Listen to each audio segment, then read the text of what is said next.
Welcome, everyone. It is 5:15 on Monday, March 23rd, 2020, and the Carroll City Council meeting is now in session. In support of the Iowa Governor Kim Reynolds' proclamation declaring a state of public health disaster emergency in Iowa, with the current COVID-19 situation makes it impossible and impractical to meet in one location. Due to this, the Carroll City Council Hall will remain closed to the public for the March 23rd, 2020 City Council meeting. However, the meeting will be made available telephonically.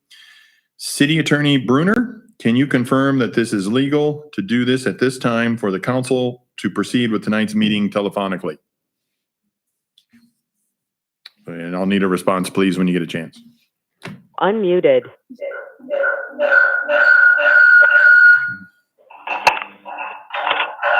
Muted.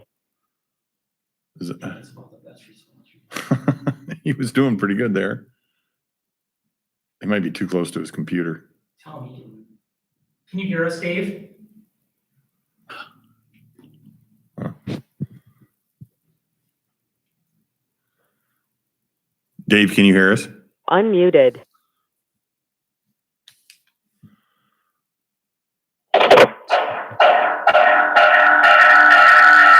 Muted.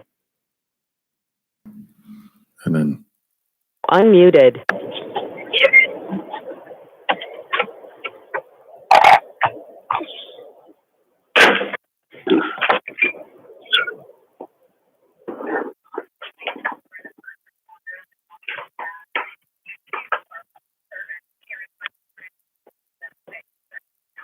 Muted. Dave, we're going to try this one more time. Give us about 10 seconds and then confirm what the mayor had asked, if you would please. Unmuted. muted. Muted. Mute on mics. Unmuted. Muted.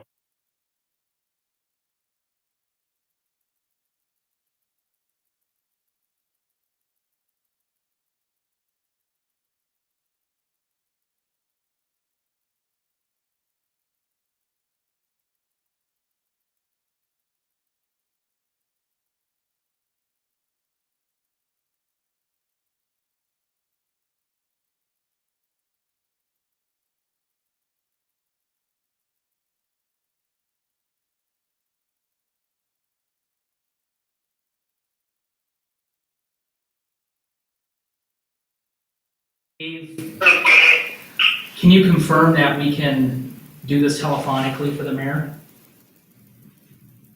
Yes. Got it. Okay. Okay, so you need to ring. Yes, thank you, Dave. You bet. We'll now do the Pledge of Allegiance. I pledge allegiance to the flag of the United States of America and to the republic for which it stands, one nation, under God, indivisible, with liberty and justice for all.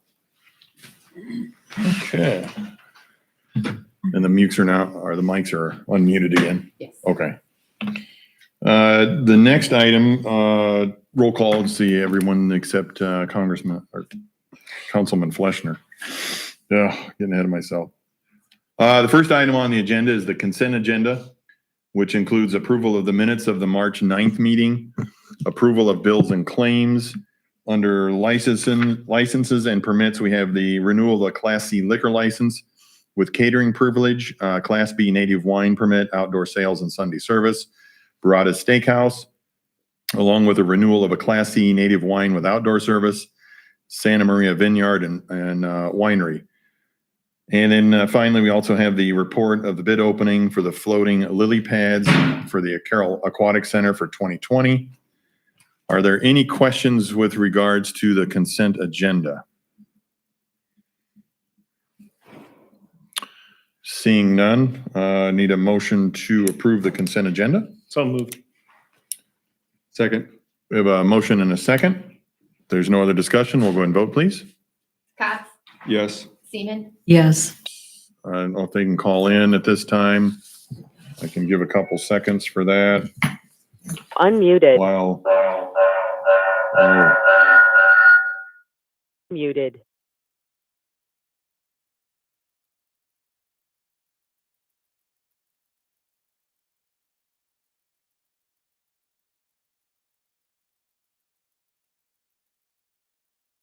Unmuted.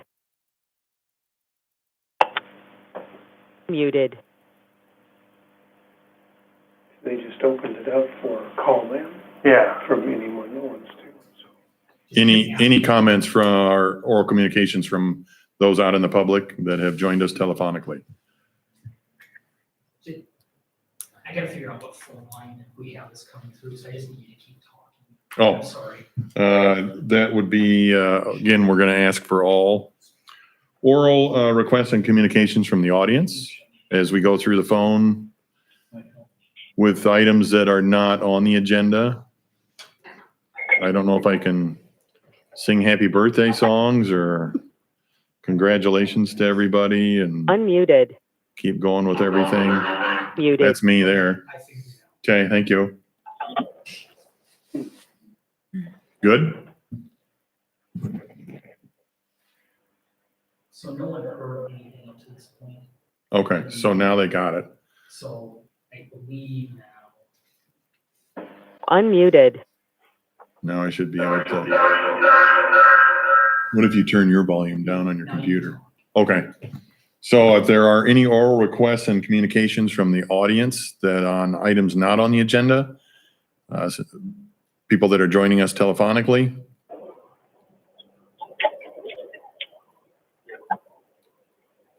If not, we will move to ordinances. And since we have none of Muted. those, we will move to resolutions. Unmuted. And our first resolution is the Kirkhoff Muted. Corner Plat 1, Southwest 1/4, Section 23, T84N, R35W. And Mike, please. Unmuted. Thank you, Mayor and Council. Bear with me two seconds. This is the Kirkhoff Corner Plat 1. It's a rural subdivision located outside the city of Carroll. However, it is within our 2-mile review area. The subdivision is located on the east side of Kitty Hawk Avenue, just north of 200th Street. The property is identified in the 2013 comprehensive plan as agriculture, and the zoning is A2. This development consists of 5 lots. All of them meet the minimum lot size of 5 acres in size. There are no streets or utilities proposed as part of the city. Lots 2 through 5 will have access on 200th, and lots 1 and 2 will have access on Kitty Hawk Avenue. There are all of the plats meets all of our requirements. We did have the Planning and Zoning Commission review this on March 11th, 2020, and is recommending that the City Council approve the Kirkhoff Corner Plat 1 preliminary and final plats and waive any platting irregularities. Did they ask us about city utilities or they just went right to the rural water? So, They went right to rural.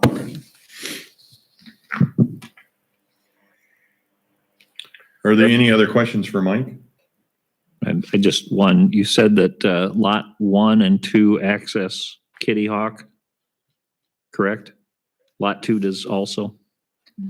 Or, So lots 1 and 2 will have access to Kitty Hawk, and 2 through 5 have access on 200th. Lot okay, 2 is I a got that right corner then. lot. Lot so 2 would have both. Yes. Okay.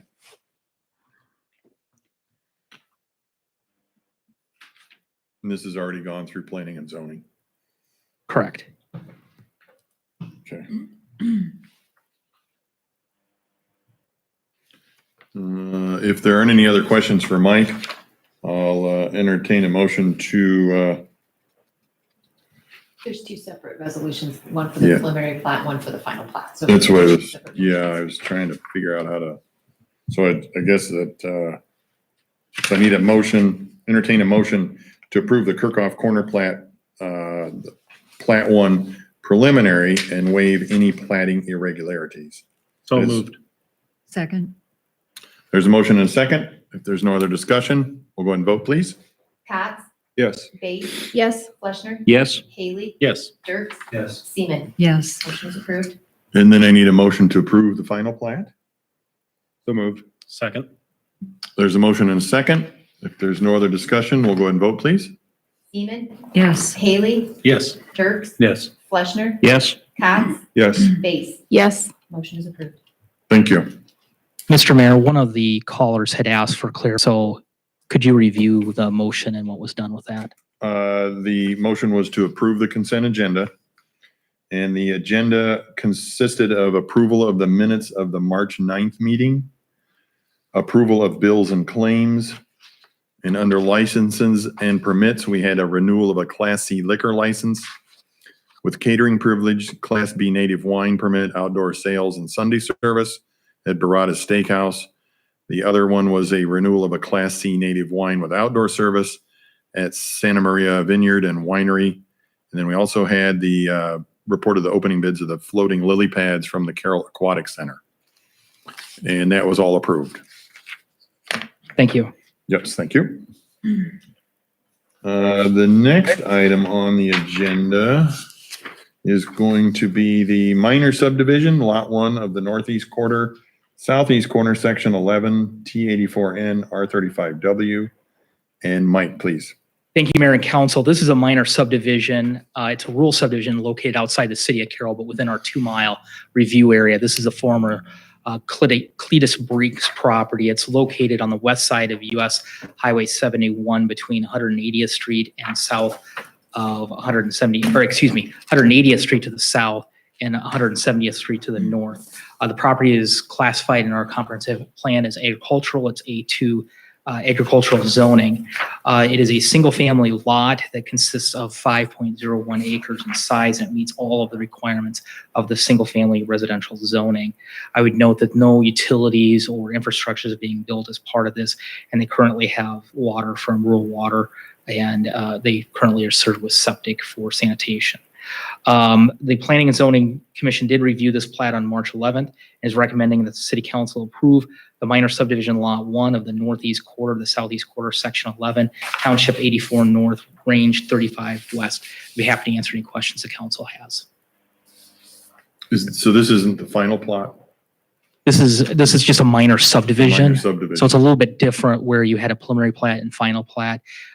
When you have a development that is in the rural area that also doesn't create more than a third lot in a section or in a quarter section, you can go through this minor subdivision process. It's a little bit more streamlined process.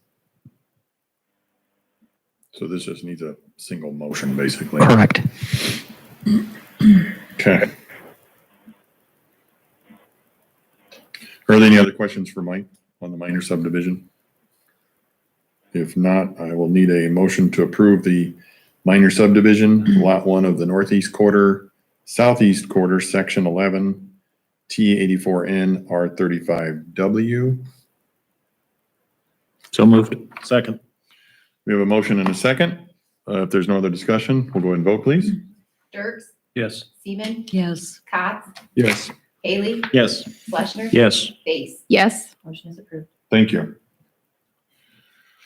The next item on the agenda is the fiscal year 2020-2021 budget, and it is 5:29, and we will open a public hearing.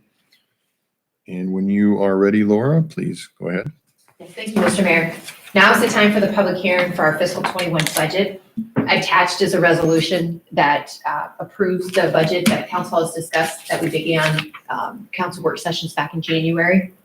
This public hearing needs to be held, and if any changes need to be made to the budget, need to be done before we adopt the budget.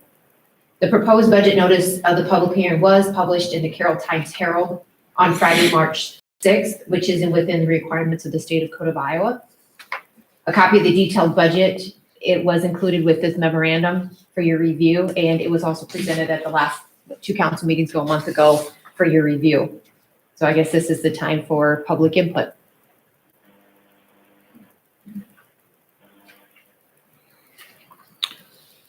Is the mic on? That if It's then not on the- I have not on meter yet, so. I was going to say I'll go ahead and ask if there are any comments or questions from the public at this time.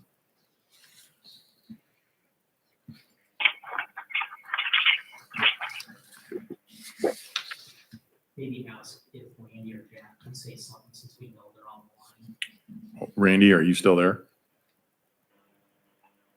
Yes, I am here. Okay. Jack, you still there? Yes. Okay, very good. Thank you. Are there any Is- questions are- from council? That, yeah.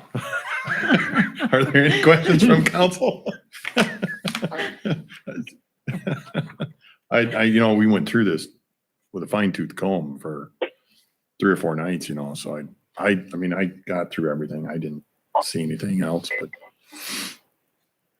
if there are no other questions, it is 5:31 and we'll close the public hearing. Muted. Oh, yep. Unmuted. 5:31, close the public hearing. At this time, then I would ask for a motion to approve the adopting the fiscal year 2021 budget. Moved. Second. There's a motion and a second. If there's no other discussion, we'll go ahead and vote, please. Fleshner? Yes. Cots? Yes. Dirks? Yes. Base? Yes. Seaman? Yes. Fiscal year 2021 salary resolution. And Laura? Yes, thank you, Mr. Mayor. This is the salary resolution that we bring to council every year to establish the top of pay of ranges for all the city positions. The numbers were derived from our union contracts with the police and the public works that are required to be provided as of July 1st, 2020. Then following our past practice, the non-represented full-time positions were also adjusted by the same percentage as the union contracts, which all adjustments to full-time. So before you tonight is for council's consideration and approval of the resolution setting top of pay or the ranges of pay for the city employees beginning July 1st of 2020 or sooner, that is noted on the resolution. Mike, I'll ask you a quick question. So we have the building inspector thing, the rent inspector. That's not in this part yet. That will come up later. Correct. We have not included them in the salary resolution at this point since it's not a filled position. It is a budgeted position, but Correct. later down the road, we would add that. Okay.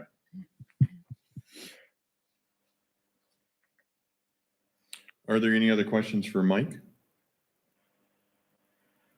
If not, I will need a motion to approve setting top of pay or ranges of pay for city employees beginning July 1st, 2020, or sooner as noted on the resolution.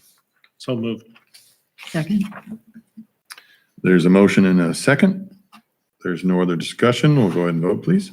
Base? Yes. Haley? Yes. Dirks? Yes. Seaman? Yes. Fleshner? Yes. Cots? Yes. Motion is approved. Thank you. With the recent situation surrounding COVID-19, the ability to make quick and temporary changes to our personnel policy to protect staffing and to continue to deliver essential services during a time of an emergency is important. If this change would be approved, when the mayor of the city of Carroll would issue an emergency proclamation, that proclamation could authorize proclamation. With that said, I would note that there are a number of changes we've made just within the city in response to this already, just to protect the essential service and our staffing. I'm going to go through a few of those just so the council understands that. With the personnel policy in particular, we've done 5 basic changes. One, we've kind of adopted the bad weather policy related to office closures. And so while some of our offices are closed to the public right now, actually all of our offices are closed to the public, full-time staff are still need to report at this point in time. Full-time employees are expected to work from their office or take comp time, personal time, or vacation time for that time in lieu of working if they choose. If the city manager would choose to close the offices due to a continued emergency in the situation, at that point, there'd be no accounting of time would be necessary for regular full-time employees. It does note that due to the nature of city work, some employees that are deemed essential by the city manager would be required to continue to report to work, and they would receive no additional compensation for working on days that the other city offices are closed. The second change, and this is really from guidance from the Iowa Department of Health, until further notice, any city employee that takes a personal trip outside the state of Iowa would be required to self-quarantine for 14 days, and the employee would be allowed to use comp time, personal time, or vacation time that is subject to a quarantine order, will be required to be off work for a minimum of 14 days or until such time recommended by public health authorities. The employee would be allowed to use sick time, comp time, personal time, vacation time to cover for that lost time. And this change would allow employees to care for members of their household who are subject to a quarantine order and beyond the normal family care leave cap of 24 hours annually. Fourth, with the approval of your supervisor, employees that need to care for a child due to closed schools or closed daycare would be permitted to take time off and will be required to use comp time, personal time, or vacation time to cover for lost time. Essential employees would need to modify their work schedules in order for essential functions to continue, and the supervisor will work to accommodate employees' needs to the best of our abilities. And then the fifth change we've made is during this time, any employee that exhausts their accrued personal time would be permitted to accrue a negative vacation leave balance up to 80 hours. Employees are not required to accrue a negative vacation balance, but may elect to take a leave of absence without pay once they've exhausted their accrued personal leaves. And employees who would then leave city services with a negative balance would have any remaining negative balance deducted off their final paycheck. This is a very fluid situation. We'll continue to make changes as we need to protect kind of that delivery of essential core services. Now, again, being a very fluid bonds act, was approved by Congress and signed by the president. And this act does expand employee coverage under FMLA, provides emergency paid sick leave. This law is set to take effect April 2nd, will continue through December 31st of this year. And there's really two main items that this act does and impacts employers. First, any employee who misses work as a result of COVID-19 outbreak would be covered under Emergency Expansion of Family Medical Leave Act, FMLA. And two, the new law provides specific paid sick leave to employees. Does that make sense? We're getting feedback. It's probably me, and I apologize. I thought it was somebody's pager going on. So employees that are unable to work or telework due to the need for a leave of care for a son or daughter under the age of 18 because they are not in school or daycare due to a declared public health emergency would be allowed to first take unpaid leave for the first 10 days of leave, with the employer able to substitute, or the employee, this is an employee decision, is able to substitute any accrued vacation, personal leave, or medical or sick leave for unpaid leave. After the first 10 days of unpaid leave, the employer must provide at that point paid leave. The Act provides that that the employee or the employer must be paid not less than 2/3 of their regular rate of pay for the number of hours they would normally work, and the Act provides up to $200 per day or $10,000 over the course of leave. And one of the things I would note is for a private sector employer, there's a reimbursable tax credit for this benefit. There is no such provision for governmental units. We're just required to provide it going forward. Now, there is a provision in the law that does exempt public health providers and emergency responders from this if deemed so by the employer. And certainly we're going to work with our employees as we move forward, but certainly we have to still provide those core essential services. The second provision is that 2 weeks of paid emergency sick leave, and it's my term of emergency sick leave, but the law says just sick leave, is to be provided. And this is in addition to any normal sick leave that an employer would normally provide.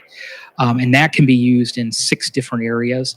The first 3 areas have to be paid at the rate of 100% of pay, includes employee quarantined by a federal, state, or local quarantine, a doctor-recommended self-quarantine, or employees that have COVID-19 symptoms and seek a diagnosis. The next 3 areas are to be paid at 2/3 of the rate of pay for the employee, and that includes employees that are caring for someone who's quarantined by a state, federal, local government, or doctor-recommended them to be quarantined. Employees caring for a child under the age of 18 due to school or daycare closure and has substantially similar conditions of COVID-19 and has been specified by the Secretary of Health and Human Services. So it does.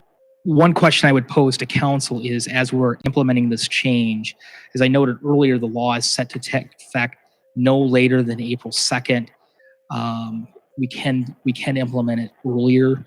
Talking with Mike Galloway from Allers and Cooney, who's our labor attorney, he is noting that a lot of governmental units are implementing it right away.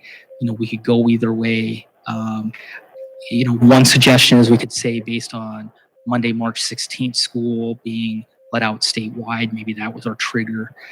You may want to stay with April 2nd. I would say that there are some of our employees we can think of at least 3 that would probably fall under this if we implemented it as of last Monday. So it's really, I'm kind of looking for some guidance from council on how you want to proceed with that. But regardless, we have to do it by April 2nd. So a lot of information I just threw at the council. I'd be happy to answer any questions and kind of discuss this more. Those were the 2 sheets that you sent to us. Correct. Email today. Okay. Correct. I printed them off and I think I left them sitting on my desk. If we go, Read through them. if we go on March 16th, do you have to backfill the pay at start date? Or do you start from when we agree to it? I think you could word the motion. I don't mean to, what I understood from Mike was you can backward the motion. Correct. I mean, if the council decides to go with complete the payroll for that period of time. So, I mean, it wouldn't be us going back and doing any changes from that perspective.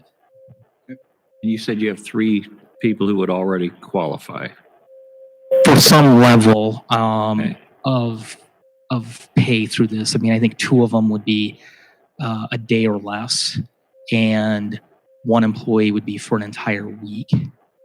Okay. Are you, And I had to make clear, because I know the public is listening, that employee is because of daycare and school issues, correct? not because why of I just wanted to COVID-19. clarify that I didn't want anybody concerned.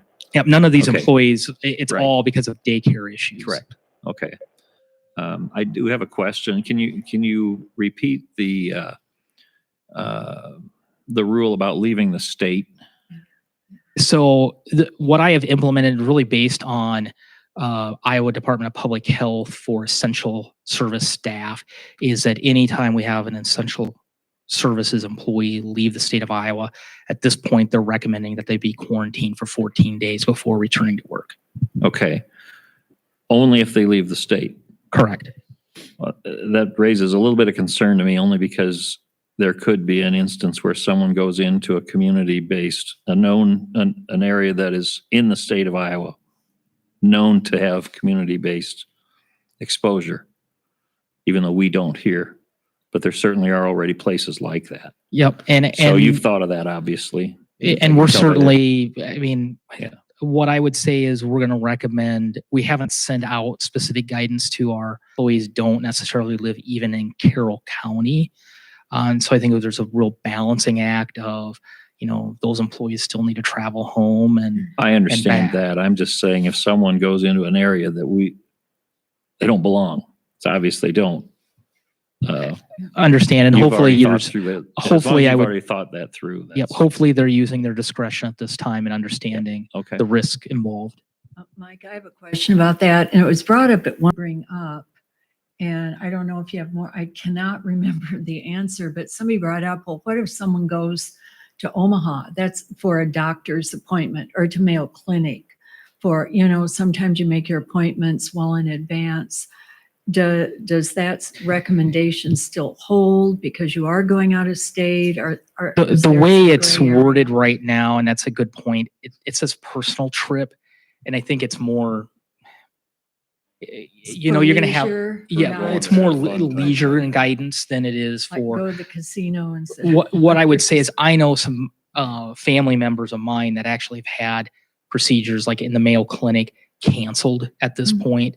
So what I would say is I think you're seeing a lot of those medical clinics that are just clearing their books Okay. of Well, those. So, we really, it's a very good point. And I remember hearing that today's discussion, but, we're going to really encourage our employees to, to use common sense. And that's the discussion we've been having, in particular, like with our water and wastewater employees. I mean, we have such a small team and there is no backup and redundancy in those.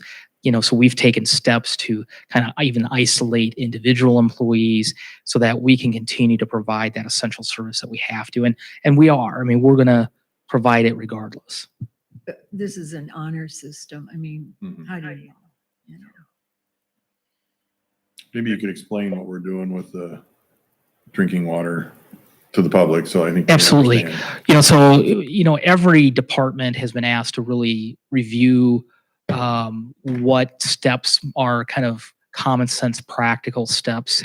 And so, for example, in our water and wastewater departments, we're going to basically divide the staff, and we have divided the staff into 2 teams, and now they're rotating 2 weeks on, 2 weeks off, and they're to be self-quarantining at home on their off weeks.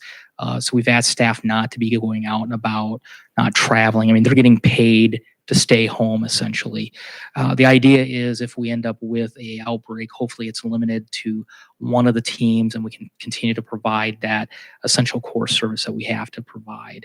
Our fire department, we've done a very similar thing where they've divided up into an even and an odd team, and they're rotating weeks to respond. And most of the calls that the fire department receive are pretty minor in nature.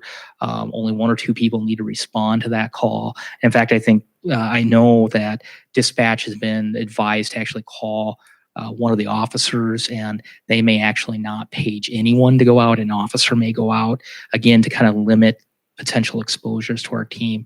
But if we had a major fire, at that point we would dispatch the entire fire department. But we're trying to isolate and encourage those social distancing. So we're going through that. I know Chief Burke has developed a plan. We've not implemented it at this point on how to, again, isolate and divide his team up so that we can continue to provide those essential services. Okay. Thank you.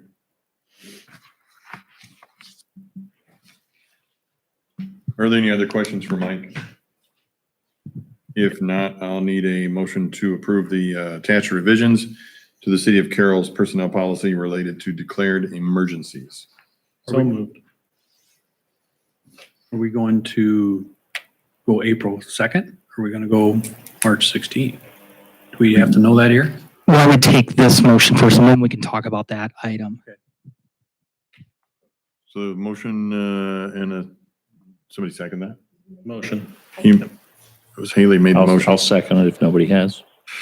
And Fleshner for a second. If there's no other discussion, we'll go ahead and vote, please. Seaman, Yes. Space, Yes. Dirks, Yes. Fleshner, Yes. Cots, Yes. Haley. Yes. Motion is approved. And then I guess I'll entertain a motion to, I guess either one is either April 2nd that it takes effect or March 16th. Is that what you're looking for? Yeah, and I think that is one other cautionary thing is I'm not sure where any of this is going to go. Yeah. And especially in the regards of potential reimbursements. I mean, one of the things that has been discussed by Senator Anderson, who's a county's emergency manager, is to really for cities to start tracking any costs you have that are above and beyond the normal course of business. This is one of those costs. This is for some jurisdictions, this is going to be a very large number that you're potentially looking at. There may be some state and federal programs that would reimburse. The question will be, in these reimbursements, they always get very nitpicky on dates and costs and reimbursements. And one of those could be that you went ahead of April 2nd. And I think it'll be a pretty minimal cost difference between what we've incurred last week and what we're going to incur between now and April 2nd than what it's going to cost us beyond that. I think you're going to see if there's any exposure or any big costs, it'll be beyond April 2nd.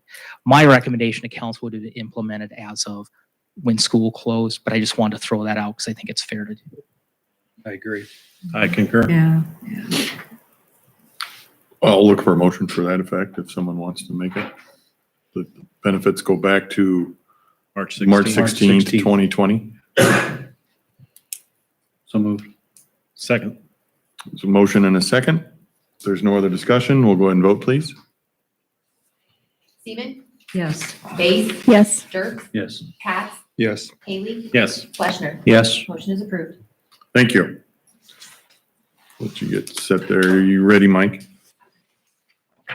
The final item here is the Carroll Public Library, Carroll City Hall change order number 10, please. Thank you, Mayor and Council. During construction at the library site, there were a few items that were unexpectedly discovered and change orders were needed to address those items. In this 10th and final change order, the total items, the total cost is $13,336. And the annual contract amount will be $4,914,921. The budget for the Carroll Public Library, Carroll City Hall, exceeded by $13,397. If this 10th change order is approved tonight, the plan contingency will have been exceeded by $26,733. I would note that we've had a number of areas of cost savings, one of the big ones being furniture, another one being miscellaneous. So this plan budget will remain under the $6.8 million. That also includes all the other costs regarding City Hall, the library, the land purchase that occurred adjacent to us. This is everything regarding the library and City Hall project will remain under the $6.8 million. With that said, staff is recommending the Mayor and City Council consider and approve change order number 10 to the Carroll Public Library, Carroll City Hall project in the amount of $13,336. And with that, I'd be happy to answer any questions the council has. Do you have a anticipation date for the final release of the project? Is that I don't at this exact, like when we'll actually approve it. I would say within the next 30 days. I mean, they're really wrapping stuff up. If it wasn't for the whole situation around COVID-19, the library would have opened today. I'm really excited for the public to get in there. It's a very nice space. It's turned out very nicely, and I think the public will find it to be a space that will be well used for generations to come. I would concur. I just think the administration needs to be thanked for keeping it under budget. It's a big job here. Any other questions for Mike? If not, I need a motion to approve change order number 10 for the Carroll Public Library City Hall project in the amount of $13,336. So moved. Second. A motion and a second. If there's no other discussion, we'll go ahead and vote, please. Fleshner, Yes. Dirk, Yes. Haley, Yes. Katz, Yes. Base, Yes. Seaman. Yes. Motion is approved. Thank you. I trust everyone's read the committee reports. I just want to make an announcement, just to thank all the community for putting up with a lot of the stuff that we've had to put up with over the last several weeks. I think we as a community, I think we've come together pretty well. I haven't heard of any outrageous things going on, and I'd like to thank the community, thank our staff, police department, fire department, and all of our public officials. Please understand our community will get through this fluid situation. We will continue with much of the city services as possible, and we've taken measures to do as such, as I think as everybody's heard tonight. The staff has been been keeping abreast of a lot of the information, and as it comes down from the state, we'll continue to monitor it. I've also asked Mike that if anything important comes up, contact all the council so that they are made aware of all and changes or anything that needs to be done. So with that, I'll take any comments from the city manager. And this evening.